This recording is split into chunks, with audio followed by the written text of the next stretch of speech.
బల్లి తోక తెగిపోయినట్లు చంద్రబాబు గారు తోక సగం కట్ అయిపోయింది. ఆ విషయం ఆయనకు కూడా తెలియట్లేదు అంటున్నారు అంబటి రాంబాబు గారు. ఇంకొన్ని రోజులు ఆగితే మిగతా సగం తోక కూడా తెగిపోతుందని హింట్ ఇచ్చారు. బాబు గారు తోక కట్ చేస్తున్నది ఎవరో సీక్రెట్ కూడా బయట పెట్టేశారు.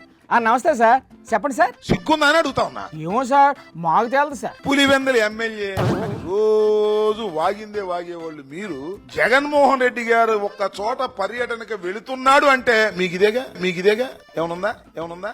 నెల్లూరులో అసలు జనమే రాలేదంట కదా, హోంమంత్రి గారు అంటున్నారు. అమ్మా హోంమంత్రి గారు, జనం రాకపోతే లాఠీ చార్జ్ ఎందుకు చేశారు? అదే మరి ఊరికే చేశారేమో. ఎందుకే మిమ్మల్ని మీరు మోసం చేసుకుంటారు మీ దుంపదేగా. ఆ జనం ఏంటి సార్ అలా వచ్చేస్తున్నారు? స్కూటర్లు వేసుకుని సైకిల్ వేసుకుని బలబల వచ్చేస్తున్నారు. కారణం ఏంటంటారు? మీరు వద్దంటున్నారు కాబట్టి వస్తున్నారు, అంతే సింపుల్. అంతమంది పోలీసులు పెట్టి అడ్డుకున్నా ఎలా వస్తున్నారు సార్ ఆ జనం అంతా? సత్యనపల్లిలో ప్రతి ఊరు పోలీసులు పంపించారు. అప్పుడు దాకా కొంతమంది తెలియదు జగన్మోహన్ రెడ్డి వస్తున్నాడని. ఏందిరా భయ మన ఊరు వచ్చారు పోలీసులు అంటే, లేదు జగన్ వస్తున్నాడంట. అయితే వీళ్ళు ఎందుకు వచ్చారా భయ, మనం వెళ్ళబడదంట. వీళ్ళు ఎవడో చెప్పడానికి పదంట వెళ్దామని అప్పుడు బయలుదేరారు. పడుకున్న గుర్రాన్ని లేపు తన్నించుకోవడం అంటే అదే మరి.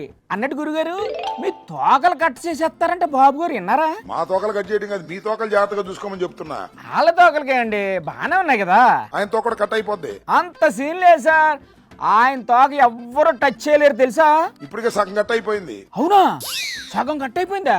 ఎవరు కట్ చేశారు సార్? చంద్రబాబు నాయుడు గారి తోక చిట్టినాయుడు కట్ చేస్తున్నాడు. మరి చిట్టినాయుడు తోక ఇంకోళ్ళు కట్ చేస్తున్నారు. రామాయణంలో పిడకల పెట్టలాగా ఈ తోకల కటింగ్ ఏంటండి బాబు?